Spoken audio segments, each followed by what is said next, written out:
Good afternoon, ladies. So I hope that everybody can hear me very well. I've just opened up the chat box here. So if everybody is able to hear me, if you can just type in a yes or an okay or something that tells me that we can hear.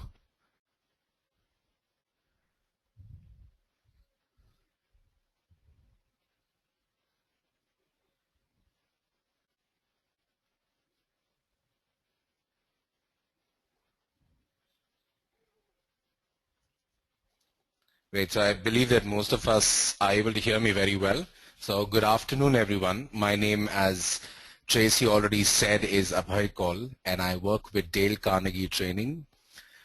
Now, when we look at the session today, essentially talks about leadership styles and tendencies.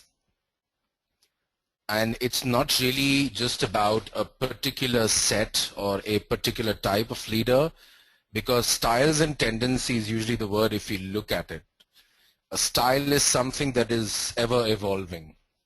There's a very famous fashion designer, a French fashion designer, who I think most women who've been at the top end of fashion have always quoted her. And this fashion designer was a French lady who went by the name Coco Chanel.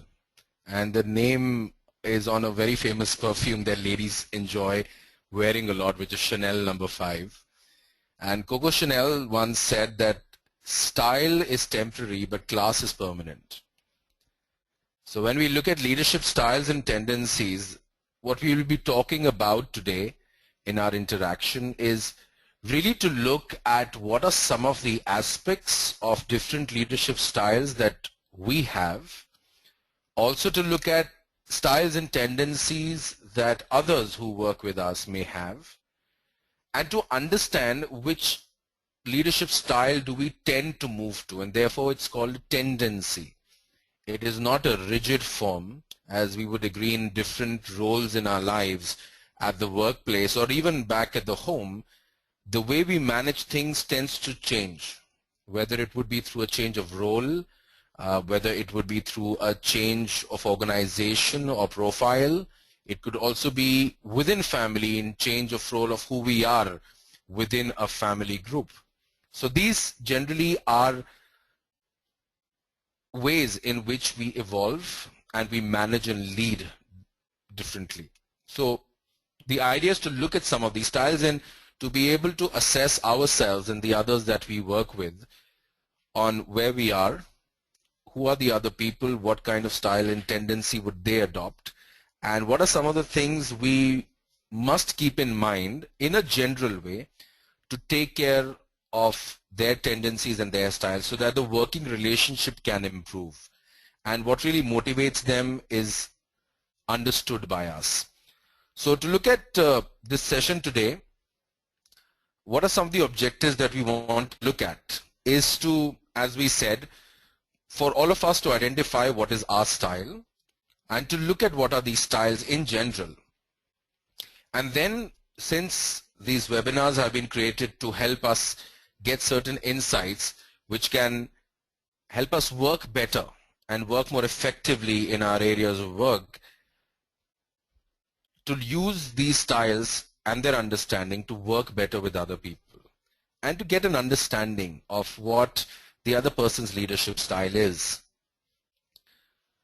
So when we look at leadership styles and leadership tendencies within Dale Carnegie, and since we've been around for about 103 years now, 2015 will be the 103rd year of Dale Carnegie, and we work across 87 countries. We have 3,000 training consultants who deliver training in 33 different languages across the world, and we work extensively with 400 of the Fortune 500 organizations. This vast array of knowledge brings with itself an insight on what different topics are and what these leadership styles generally are. So what we've seen, to make it very, very simple, is that there are 4 leadership styles. There is the visionary, there is of course the achiever, an analyzer, and a facilitator. Now, who these people are, and do think about yourself when we talk about each one of these styles. When we look at a visionary, these are people who really look at the big picture.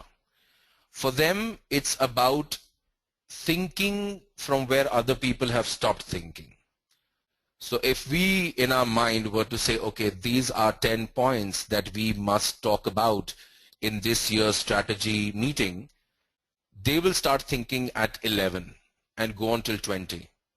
So for them, the current and the recent does not hold as much value or does not excite them in a discussion or a discourse as much as what is next. And these usually are people who ask the question, what if? So what if this were to happen? Let's say, what if we were not able to meet targets in the next quarter? What if the strategy that we have planned for the next 3 years does not fructify? Do we have a plan B? So essentially, this leadership style looks at beyond what is observable. The next one are the achievers. And this really, from an English parlance, is very simple to understand. Achievers are people who are extremely connected with results. For them, the outcome is far more important than how we get there and who all are with us when we get there. So for them, they are very result oriented. They want to see immediate action. They like to see immediate observable results, and they believe in the tangible rather than the intangible. The next is analyzer, which again from the word itself is very simple. These are people who like to delve into facts. They like numbers. They like statistics. They like factual information that can bring them to take a certain decision. They do not rely too much on emotional reasoning. They do not like to look at or take decision about various important things in the organization or even personally based on just feelings and emotions. For them, hard facts and statistics are way more important than anything else. And that's what really gets them connected to the others. And then we have the facilitator. A facilitator, as we all know, is someone who connects. They connect the dots. They bring things together, sort of a liaison, if we were to put it in another word. So a facilitator is someone who believes in action, as against the visionary who believes in thought, or the achiever who believes in results, or the analyzer who believes in facts. A facilitator usually is a person who can get a lot of things together, get them cohesive, get them connected, and get work done. So these are people who have a wonderful ability of delegation. They can delegate very effectively. These are people who can get others to do a lot of work, whether through motivation or by showing value, whatever their means may be. But facilitators make things happen.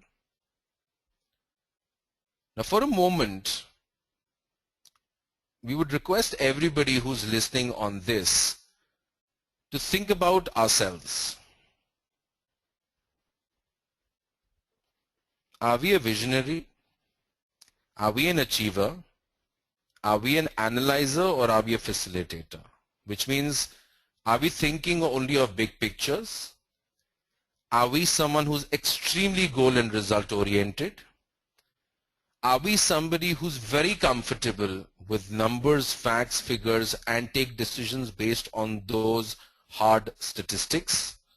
Or are we a kind of leader who gets others to perform better than what they think they can and doing more than what they think they can. So take about a minute and let's just reflect on this for a bit.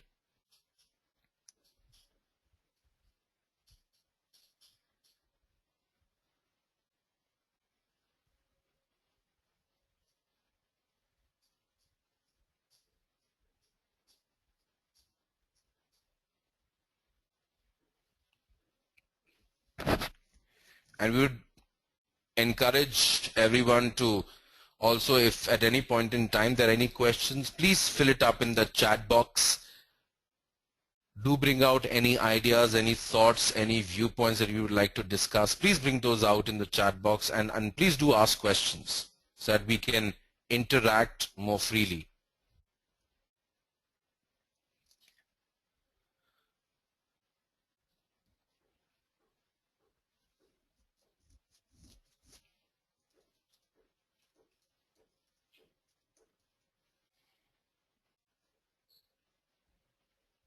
So my question is, are there any questions at the moment?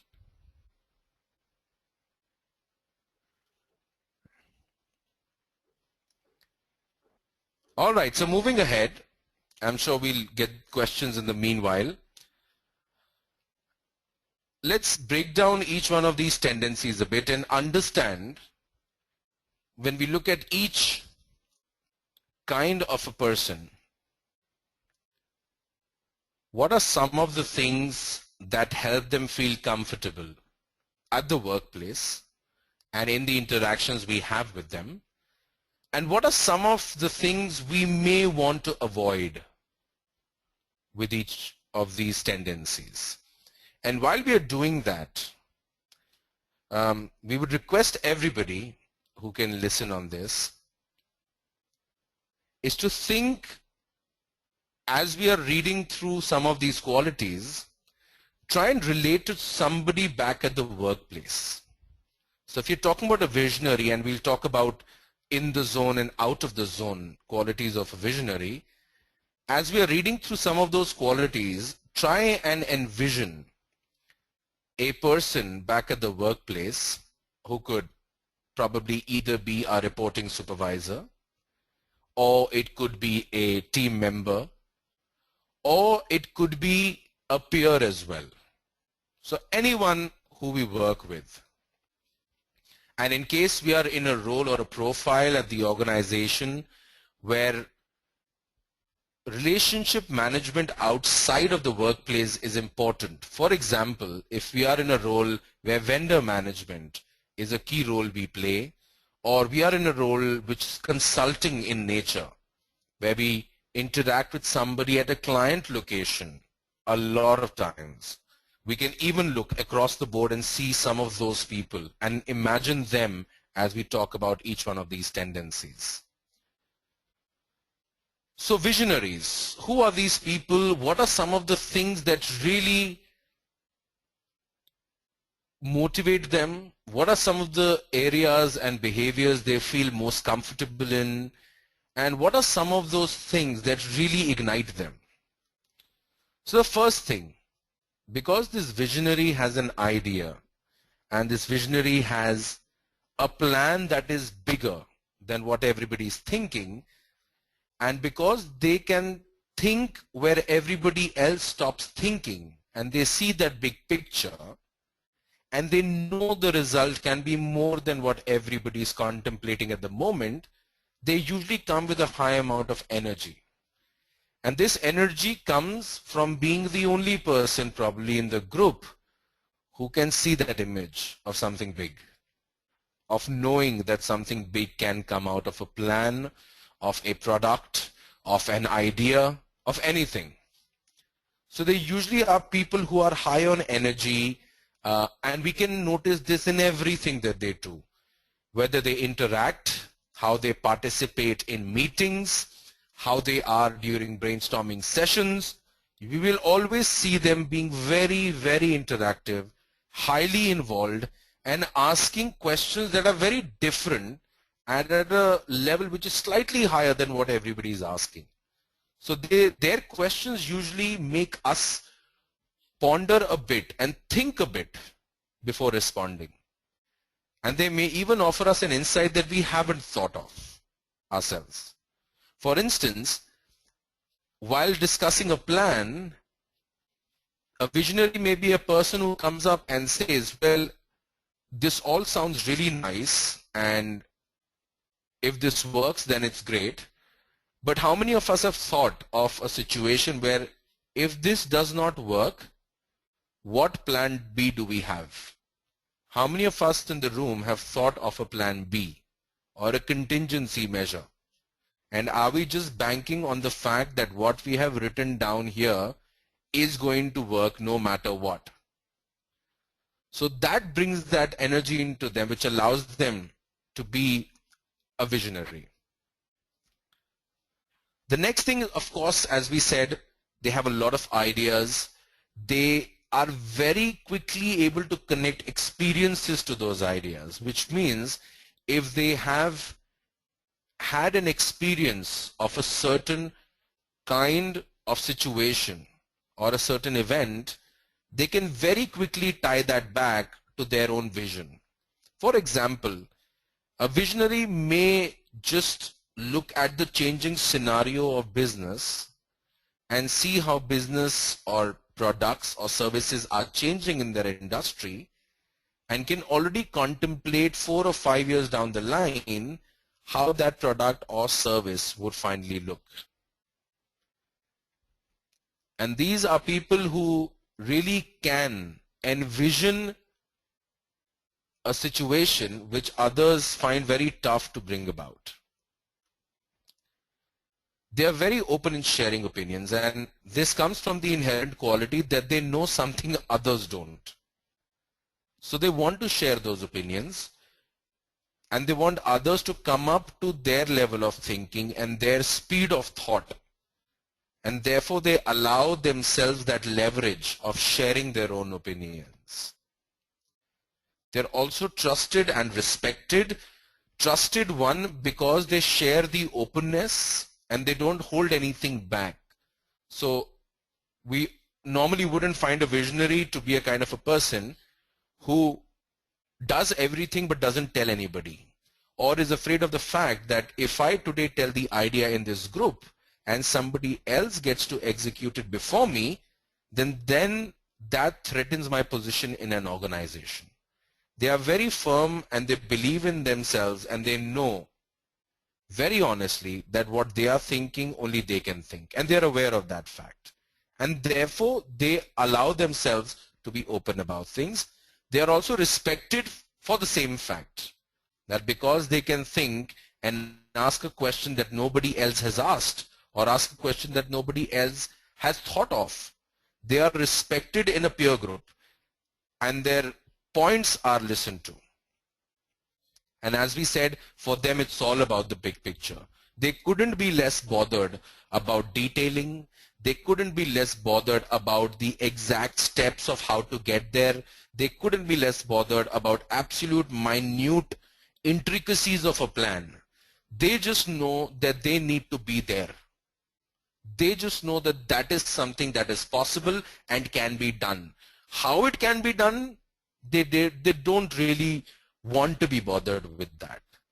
And therefore some of the things that fall out of the zone of a visionary, and why this is important is because sometimes at the workplace, in our communication with visionaries, it becomes important to understand that if we get them involved too much into details or too much into numbers, they can get disconnected very fast.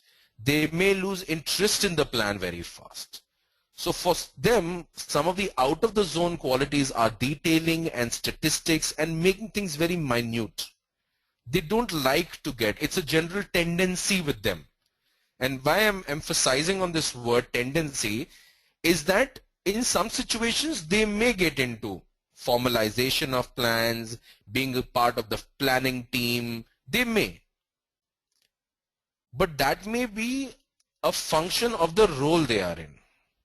For example, if a visionary is in a project management role, that role demands the visionary to be a detail-oriented person. They need to go through every step of the SLA or the service level agreement that has been designed. They have to know what are the deliverables. They have to know what are the timelines. So that becomes a function of the role they are in. Do they like it, and would they prefer that not be with them? More often that is the case. So it's not that they'd never do it, but would they prefer to only look at the big picture and envision and create that vision? Yes, they would. What also they don't find very comfortable is being part of the same role again and again. So when we talk about monotony, we can look at two things here. One is monotony of the role itself, which means that there's only one kind of thing one can do in a role. The other thing is involving them in certain aspects outside of that role. For example, to give you my example, I am a training consultant, so my role within Dale Carnegie is that of a trainer. I go to organizations, I go to corporate, and I interact with leaders, I interact with team members on various aspects. Do I like to do that day in, day out? If I had to continue doing just that, maybe not. And I did this entire exercise with myself, and I did find out that my tendency is more towards visionary and to some aspect of achiever. So what I do to break that monotony for myself is I get involved in a lot of activities within my own organizations which go beyond my role. For example, I get involved in training the trainers within the organization. I recently launched an event in which we got our trainers to look at book reviews, book discussions, case studies to enhance their level of knowledge, to enhance their level of conversations. And I said I will do it. It was an idea that formed in my mind, and I said let me do this because it helps me do two things. First of all, it gets me involved in something other than training. What it also helps me do is harness that love of reading that I've always had. So that brings about a change in the way I work within the organization. And then since I'm also a team manager, performance management also gets into my role. So it helps me break the monotony that just doing what my role defines me to do can bring in it. Sometimes visionaries can lose focus. Why? Because once the vision has been defined and once the vision takes shape, visionaries have a tendency of dropping the ball in the middle, because the next part of that vision is execution and monitoring and replanning in case it's not working out, and then re-executing it. And that requires a level of detailing, a level of planning, a level of defining every step of every function of every role, which is something that visionaries aren't very comfortable doing. It does not come to them naturally. And even if you look at visionaries in a personal life, these would be people who would say that, okay, let's go out to eat or let's go out to shop. But they wouldn't really have any agenda in mind of where do they need to go to shop or what do they want to eat. They will put the idea that, okay, let's go shopping today or let's go out eating today. They will leave the decisions to you. Okay, you go to Zomato and figure out which are some of the restaurants close by, decide on the cuisine, or you find out where are the sales happening, where are some of the brands that are putting up their sales. They don't want to get involved in the search and find process of it. They just know what needs to be done and they will do that. So sometimes that focus on execution is missing. And because they have great ideas, which again, only they can come up with and only they can think of, they become a little bit less accepting towards others' concerns and towards others' questions on their ideas. So in terms of openness, because they don't have too many challengers within the group, in creating ideas, they don't like to be challenged on their own ideas. So that can sometimes lead to making it difficult to work with a visionary. And then of course, because they have this great idea, they don't like things being shut down or being told this can't be done, or this won't be done, or this is too outside of our scope. And what that leads to sometimes is a growing level of frustration. Now, can all the ideas of the visionaries be implemented? Maybe not. We are not sure. Are some of those ideas outrageous? They can be. Are some of those ideas not feasible? Possibly. Are some of those ideas too big to execute in terms of the scope, the scale, and the financial viability? Can happen. But what visionaries don't like is for somebody to stop them from doing that. So we may not take every idea of a visionary and actually make it into a plan, which is then executed. But visionaries like to be heard and they like to speak about their plans. So being shut down works very against those visionaries. And as we're talking about a visionary, I'm sure some of us can think of one such person in our various working relationships that we've encountered like this. We then have the achiever, who really is a person who likes to get down to the brass tacks. These are people who are great in execution. They sometimes have a speed of their own, and they like for people to match up to that speed. So they get into planning, they get into detailing, but what really excites them is finally rolling it out. For example, a typical sales profile, a high achiever in sales, usually the person who may not be the best in planning his day of sales. He may not be the best person who you could go to and ask him, tell me, how did you do this entire year of high top-end sales? You achieved 150%, 160% of your targets. Can you tell me how you did it? And more often than not, you'll get a lot of ideas, but you won't get anything concrete immediately in terms of workable. So one will have to really probe at achievers to find out what exactly did they do to get there. Because for them, action is more important than ideation. They are, of course, because they are achievers, they value their time more than anybody else's. For them, if they have 3 months to complete a project, they have 3 months to complete a project. In fact, in their mind, they only have 2 months. Because for everything, it's a challenge. If we've been given 24 hours to respond, I will respond in 2. And if I respond in the 25th hour, I hold myself responsible for that. And I feel very bad about that. They're also somebody who's logical, because they've achieved and they've learned from those achievements, and through those experiences of having executed plans, they are people who are realistic. You'll always find an achiever in a group always questioning a plan in terms of its feasibility or its executional capability. They will always ask you the question, do you think this can be done? How do you think this can be done? I can tell you from my experience doing X, Y, Z that we weren't able to do it in this much time. And because of that, we had a lag of this much. So they'll be very logical. They will give precise reasons for why they think something is good and why they think something is not good. And this stems from the fact that because they get down to execution, they know what are the challenges that can come in doing things rather than in planning things. And their final outcome, for them, it is the end result that matters the most. As against a visionary who only looks at the final picture, these guys, the achievers, actually get down looking at what is the result that can come out of this.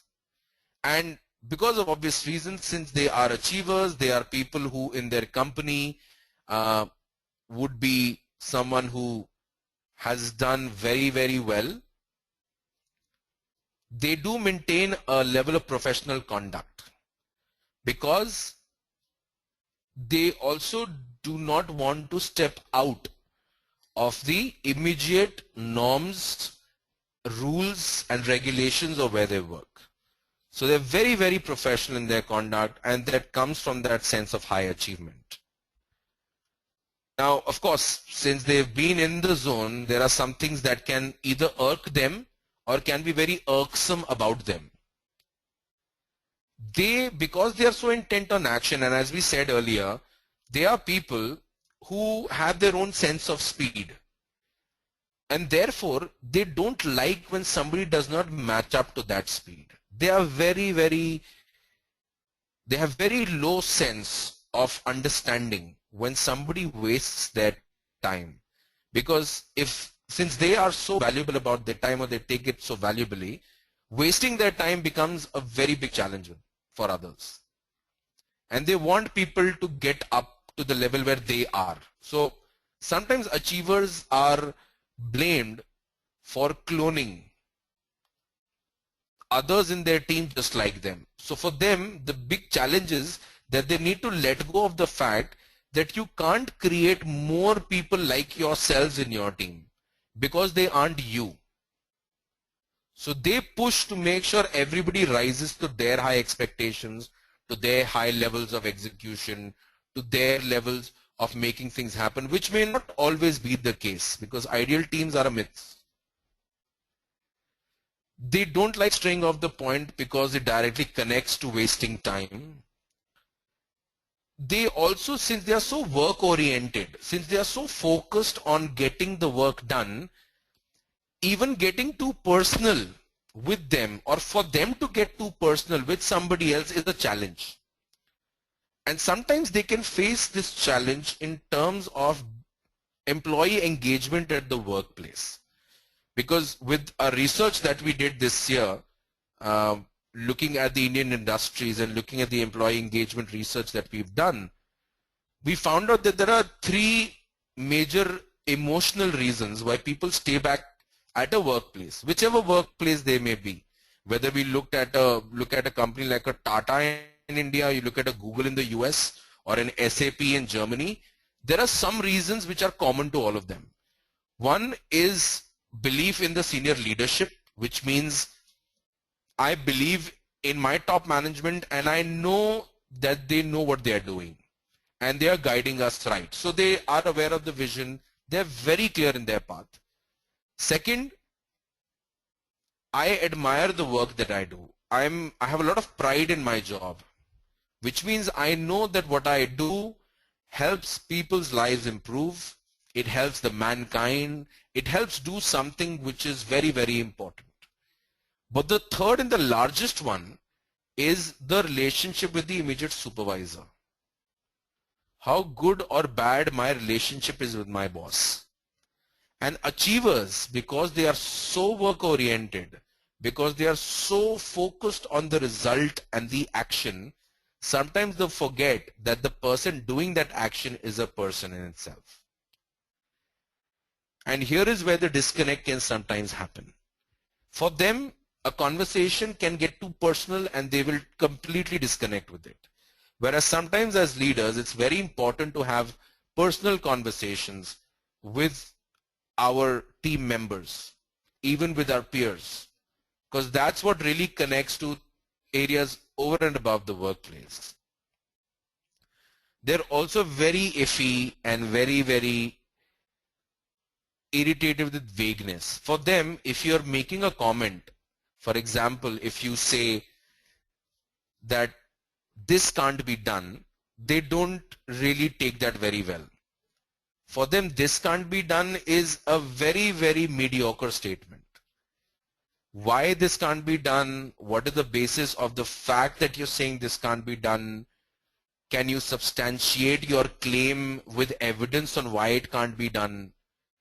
And this stems from the fact that these are people who have grown and experienced because of getting things done. They have done it themselves. It's like when I was in hotels, my boss once asked me this question. He said, and because he was an ex-army man, of course, he had the tendency to give a lot of army-led examples. So he asked me, Abhay, what do you think is the difference between an officer and a soldier? So I kept thinking, I said, I don't know what is an officer and a soldier. So he said, think. I said, okay. So, sir, I think officer is somebody who's got a rank. And of course, officers come through NDA and then through IMA or Air Force Academy or Naval Academy. And soldiers are foot soldiers or Jawans. So they don't really, they may not always have a higher formal education. They may not have gone through the ranks as an officer gets. So I think that's the difference. And plus the officer gives the order and the soldier executes it. So he looked at me and said, well, that's true. That at a base level would be the right thing to say. However, as an army guy, I can tell you that the difference between an officer and a soldier is that the officer is first a better soldier.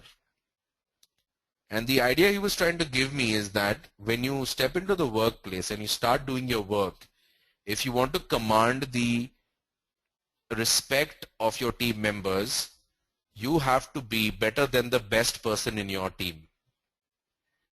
So if you can do your best team member's job better than him or her, then you will get a tremendous amount of respect.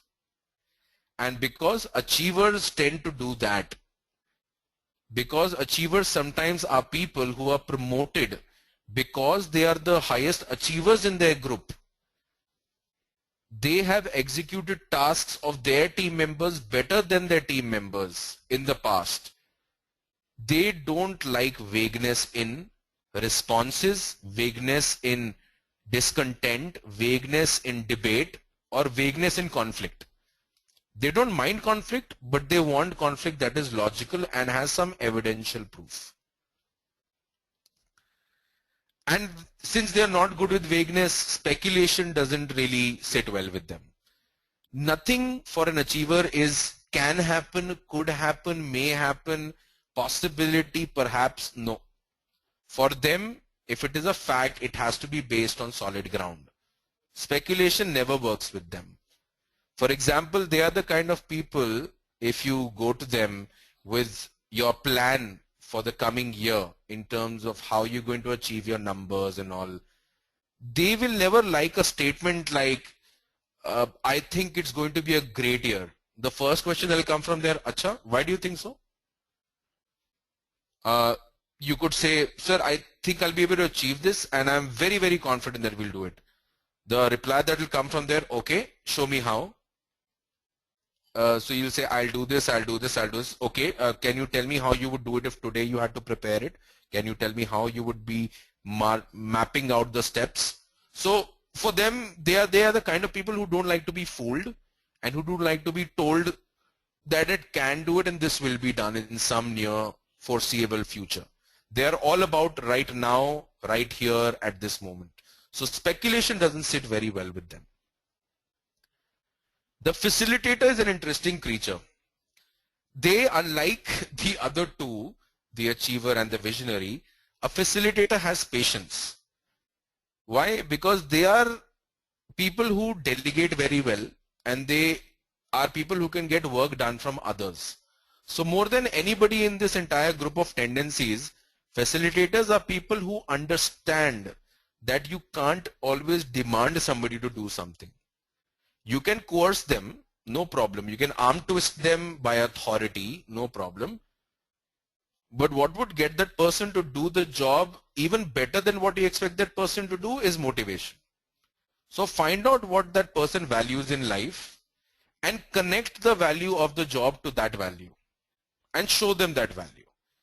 And facilitators realize that to do that, you have to understand the person, understand the nature of the job, and then have that patience to delegate and allow the other person to do it.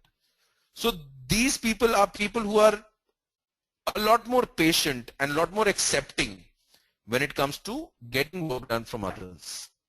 They're also helpful because they know that they need to get people together to get them to work. So they're very open with help. They will never hold back in offering advice, offering help in getting things done. They're also dependable. And why this word features in facilitator and not in visionary? Because if you remember, we talked about the visionary's problem is dropping the ball once the vision has been articulated. Their execution becomes a problem. And that is where people say we can't depend on this person because this person comes with great ideas, fantastic outcomes and plans. This person has some great line of thinking, but you suddenly see this person will suddenly shift focus to something else. Now that becomes a problem with them because then people can't depend on them. Because let's say if we want to get a plan to be executed and we need something to be done, I'm sure we would not go to a person who we are sure that once this person has been a part of the strategy and been a part of articulating the strategy, he or she will not work. They will suddenly shift their focus and go somewhere else and do something else entirely, which catches their fancy. So then the dependability on such people becomes a problem. It's not that we won't trust them, but we won't depend on them. We won't give them any task where our KRAs are also connected. That we will keep ourselves away from. Similarly with achievers, why we don't put this word dependable with them is you never know that in their bid to get their results and in their bid to get the action, will they sometimes leave you in a lurch and move forward without telling you? Because as we said, for them wasting time is a big no-no. And a facilitator looks at patience. So for them it's not a wasting of time. For a facilitator it is investing time. It's like when we look at anything where we put our money and we decide, is this an expense or is it an investment? When we buy a flat, do we say, okay, I'm buying this for growth of my money? Am I putting this because I say, no, I want to go stay there? So how do we look at putting money into something, investment or expense? So for a facilitator, since patience is something that they believe is an investment they make in people, they become more dependable and people can depend on them. They also, since they are facilitator, and a facilitator really is a person who gets teams, people, resources together, cooperative work environment works the best for them. So they don't really form a very happy single person contributor. For example, in many IT organizations, there are subject matter experts who don't really come in the realm of any team. So they don't really have a direct line of reporting, but they do have certain dotted lines. If we look at matrix organizations where project management and projects are what work, there we have a lot of people working as single entities. Facilitators in those areas would not find it very productive to work. Again, it's not that they will not work, they will work. They most definitely will work. But they will not produce the same results as they would have if they had a team to work with or a team to work in. So they prefer a cooperative work environment. And since they need to make sure the facilitation is working, they ask questions. They ask questions. They also like being asked questions. So they're okay if somebody has too many questions, because they are patient, because they're helpful, they don't mind responding to questions, and even a lot of them. So and that becomes important, ladies, because since we said facilitators are good in delegation, when we pass on a work to somebody, the first thought that comes is, he's transferring his job to me. He's getting me to do his work so that he or she can have free time. Now, many times these questions crop up in the mind of the person who that work is being delegated to. A facilitator therefore becomes really good as a delegator because they are very patient in answering questions and being asked questions. Whereas for an achiever and a visionary, questions are just waste of time. But they do have some pet peeves. There are certain things that they don't find comfortable with. They are not very good with head-on confrontations. They are not the kind of people who will handle conflict very well. Sometimes there are people who will not be able to take tough decisions if that demands. Because of their helpful nature, their dependable nature, because of the fact that they are patient with people, they can sometimes fall in the trap of trying to be too nice and trying to be too likable. While that's a quality that none of us will ever say is a bad quality, but sometimes for productivity, I'm sure we'll all agree that tough calls need to be made. And for them, facilitators, these tough calls and these unnecessary confrontations become a little bit of a challenge. From their patience comes the fact that they don't like to be hurried. So one of the things is when we put a facilitator and achiever together, it forms a disastrous combination. Why? Because facilitators don't like to be hurried. They like to take their time, whereas achievers can't wait for others and need to get things done. So sometimes these are the reasons that cause friction in teams and lead to conflict, lead to lowering of engagement levels, and many other aspects that we see at the workplace developing. Because they are people who like to be more flexible and be more adaptable, working in a strict agenda or a strict framework doesn't come very easily to them. Again, they will work in it because they understand that they work in an organization which has its own rules, regulations, culture, and way of doing things. Having an agenda for every job that they do does not sell very well for them. They like a certain amount of autonomy and a certain amount of flexibility in which they get things done, because they believe that you cannot treat every project, every task, and every person through a framework. It is very difficult for them to even accept that as a fact. So setting agendas for them becomes a bit of a challenge. They like to be encouraged. They are inherently nice people. They are people who like to be nice to others, and therefore they like appreciation. They want appreciation, and they become disconnected if that appreciation doesn't come.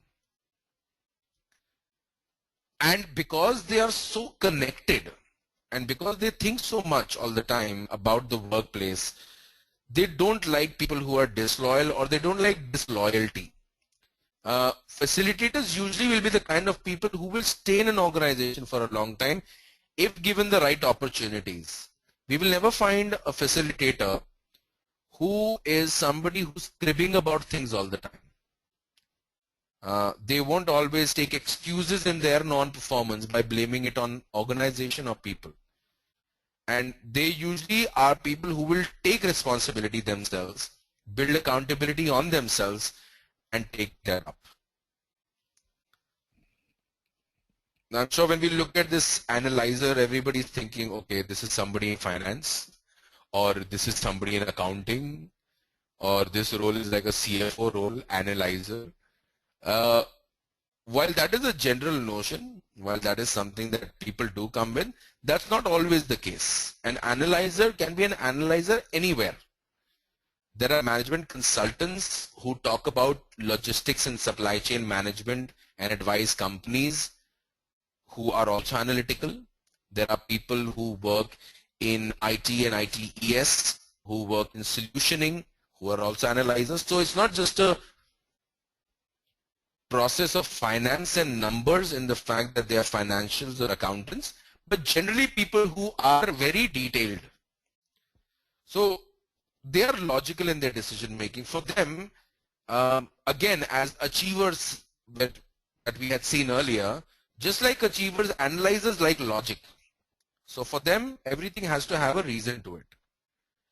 And because they're able to analyze and understand the situations with very less information provided in very quick time, they can see calmness in chaos. They can connect a lot of things together and be able to make sure that what is being said or the situation that is being brought out may not always be the kind of situation that will happen. Whereas visionaries, as we said, don't really look at results in minute details. They are more about the big picture.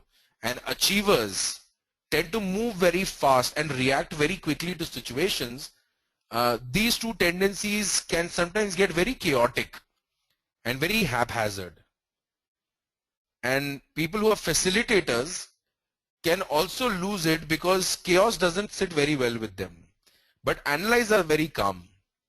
They believe in practicality. They're extremely thorough.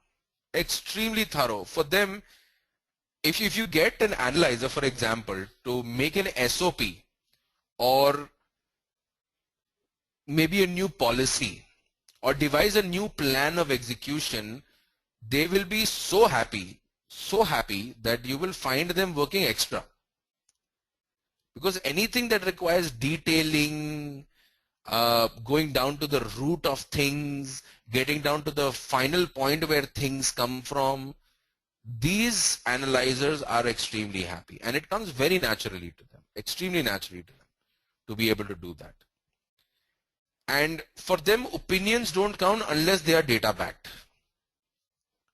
So don't tell me what you think, don't tell me what you feel, tell me what you know and tell me that with evidence. So those are analyzers. And if we see, as we look at senior management in some aspects, and we'll realize therefore when we say that these are tendencies and not fixed styles, as we grow up into role, especially when we look at general management, which is not very specific to an area, many times we'll see top management having all four roles. They'll have the big vision, which means that they will know next 5 years what are the changes coming in the economy, changes coming in the industry. They'll have that big vision.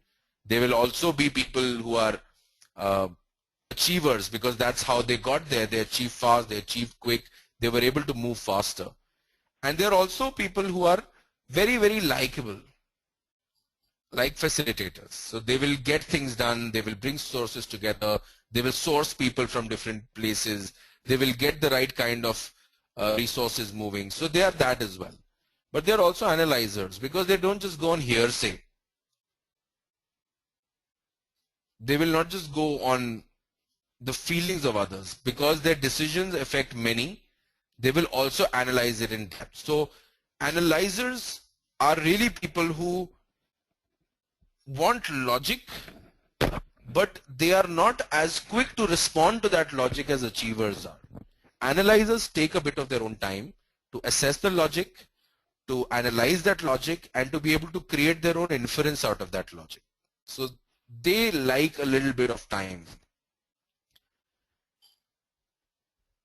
And therefore, because they can analyze and they can very clearly see what thing is coming out, they can become a little bit of, they can build a little bit of aggression into their tactics, which means that they will sometimes, more than proving their own point, try to prove your point is wrong.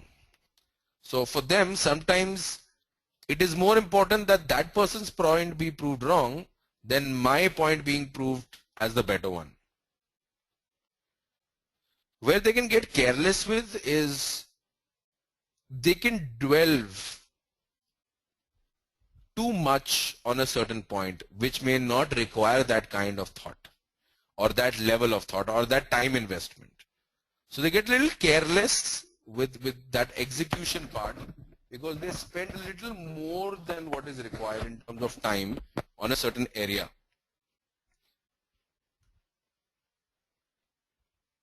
They aren't always very, very similar in nature, in terms of the fact that in certain situations they may behave in a certain way, in a certain situation they may behave in a different way. For example, an analyzer, when working with, let's say, an achiever, may come across as somebody who is very, very data driven and is taking those points. Whereas when they come with somebody who's a facilitator, they may come across as very rude and brash. So their behavior across the organization and within sometimes their own teams is very inconsistent. What they like, what they don't like, they don't like. And again, their performance may also vary depending on how much analysis are they putting into something. So for them to prioritize what needs that much of thinking and what does not need that much of thinking becomes a problem. And why this unnecessary risk comes into play? Because the question that would come is, if the person has analyzed, understood the data, inferred it correctly and brought out an opinion, then it is not a risk. Then it is something that is verified by data. And that's a natural question to be asked. Why sometimes it becomes an unnecessary risk is that it isn't always true that the data that you have will always lead you to the correct decision. Because data is also a set of numbers. It is how we interpret that data is what gives us the final inference. Now, has that data interpretation been done correctly, or was it because we wanted a certain kind of thought to come out, is something that needs to be asked. And therefore, an analyzer may end up taking risks that may not be important and may not be necessary and fall into the trap of taking those risks. And they're also somewhere a little disorganized. For example, and why we say disorganized? Because if you look at the word analyzer, they should be the most organized people. However, the facilitators are more organized than them because they know they need to plan out, they need to do things, they need to get this person to do this work or that person to do that work. They're very organized in the way in which they manage their relationships. Analyzers can be disorganized because of the fact that while they analyze situations or relationships, they may just suddenly find something coming out more important than the other, which the data is telling them, and which may not be the case. And therefore, they may just move on and shift their focus to something else. And therefore, what they were doing before they shifted that focus remains incomplete. So somewhere we see a bit of a disorganization in the way they come across and do things. Now, what can we do as we work together with some of these teams? So I'm sure we've all thought of these ideas, thought of these thoughts. The question now is, what is your zone? So what we're going to do here is we're going to look at a very quick survey. It's a very simple survey, very quick survey. And some of us may have a pen or a paper in front of us or a pencil in front of us. Let's do this very quickly. It's very simple. If on our screen, if you see there's this grid. On the leftmost column, there are the letters of the alphabet going from A through to J. And along with them, there are 4 columns, each having a one word or maybe a sentence representation given in that. Now what we would request everybody on this call to do is look at each letter and then look at it as a row. For example, if you're looking at A, then look at all the words in the row. So in A we have a reporter, we have a futurist, we have a realist, and we have a coordinator.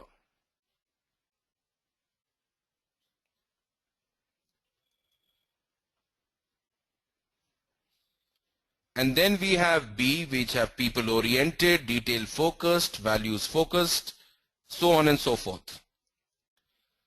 So look at each row and look at A, and please mark in A which person or which role do you think you feel most connected to. For example, amongst a reporter, a futurist, a realist, or a coordinator, who do you think you are more? Are you a reporter? And when we say a reporter, is somebody who's detail oriented, puts in a lot of MIS reports, likes to report a lot of things and put things into reporting. Are you that kind of a person? Are you a futurist who thinks 3 or 4 years hence in their roles, in their organizations, in their industry? Are you a realist who believes in what is the tangible is what I feel is what works? Or are you a coordinator, somebody who likes to connect a lot of things together, a lot of pieces together? And very similarly, in each row, just pick up the one word that you think you connect to. So look at A and pick up one. Are you a realist, a futurist, a coordinator, reporter, and write that. In B, are you people oriented, detail focused, values focused, or forward thinking? And then circle that.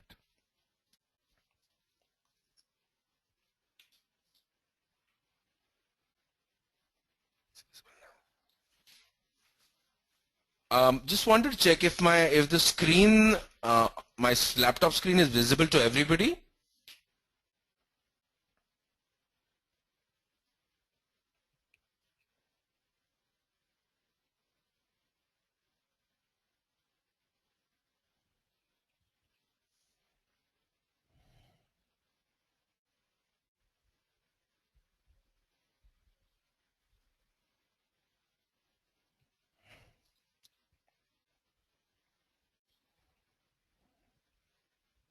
All right, no worries. We can actually send across this entire structure to all of us who are attending this, and we can do this entire exercise separately. That's not a problem. Even if we can't see it, that's all right. But what is important to understand is this part here. When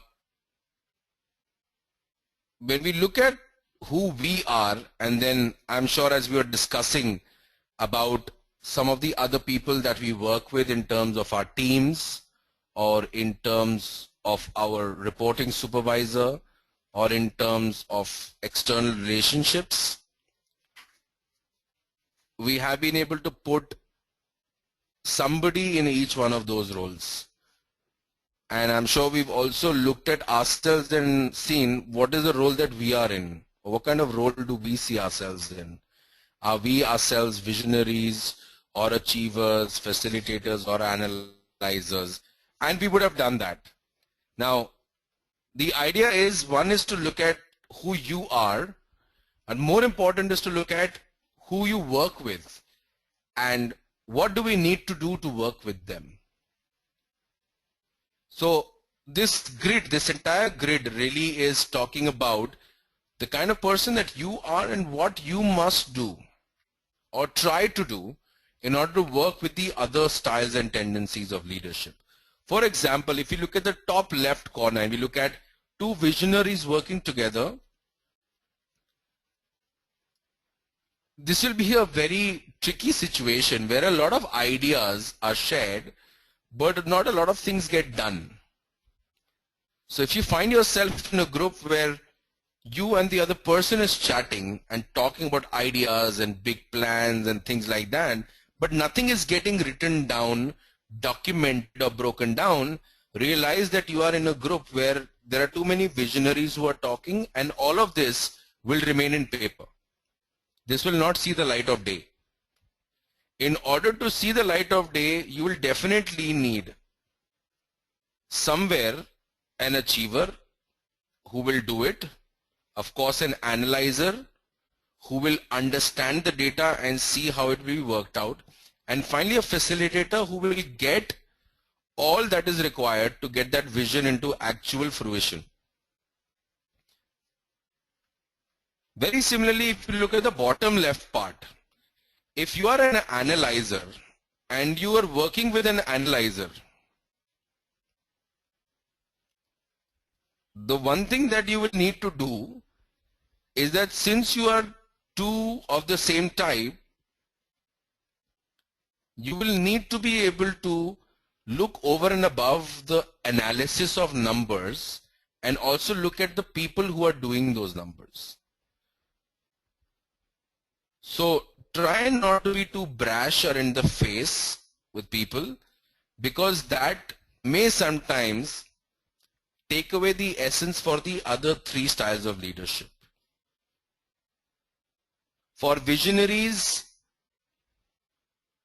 it's very important as an analyzer, if we find ourselves as an analyzer and we feel the other person is a visionary and we know the other person has a vision, if we now start cutting down on that vision and deleting that vision or editing that vision too much, the visionary can get disconnected. And here the visionary is not just a team leader.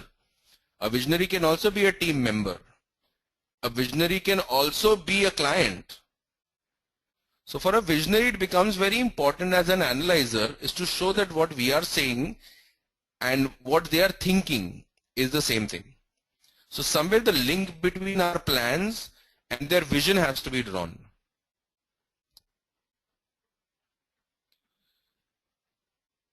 With achievers as an analyzer, it becomes very important that sometimes when there are situations which demand immediate turnaround time or quick turnaround time, as an analyzer, it's always good to remember that if a time has been decided and it is of essence in terms of the sensitivity of the project or of the issue, then an achiever will push to finish it before time. Whereas your tendency as an analyzer will be to first gather all the facts, sit down, look at them, study them, analyze them, and then come to the next step. But what achievers can help analyzers do is, as the analysis are coming up, at least those situations or those aspects of the project that don't demand too much of in-depth analysis can start getting done, so that the time sensitivity of certain tasks that have been outlined start getting finished. But what you must do as an analyzer also is, because achievers can sometimes get too ahead of themselves and start doing things more than what is required, as an analyzer it's very important to somewhere keep a check on them. Achievers sometimes feel a sense of entitlement. Because they are such high performers, they sometimes feel that whatever they're doing is right. Whichever means they are using to achieve any purpose is correct, because finally at the end of the day they don't see anybody else taking action. The challenge that can come in this is that they may end up falling into unethical situations. They may end up jumping the queue and the line. They may also end up doing things which are out of their scope just because they want to get things done. Now, I'm sure we all know organizations are complex institutions. It doesn't work quite so easily in organizations, and that's where sometimes achievers need to be controlled. Not to be held back, not to be put down, but controlled. And that is where an analyzer can really appeal to the logic of the achiever by giving them crisp, smart, and very, very quick analysis of what certain situations can lead into. And that's where an achiever and an analyzer can work really well. And of course, for the facilitator, it becomes important as an analyzer that you help facilitators work in a certain way, in a certain methodology. It mustn't be too haphazard or too to the day, in which planning is done every single day for the next day. So the analyzer really helps the facilitator in getting things done, but getting things done in a way in which they can be mapped, in which they can be regulated, in which they can also be measured once they've been done. For example, let's say in my industry, as a training industry, one question that we are always asked is, how do you measure the business result on training? I've done a training, I got my people involved in 2 days, 16 hours of their man hours were involved. We paid the company to do the training. What is the benefit?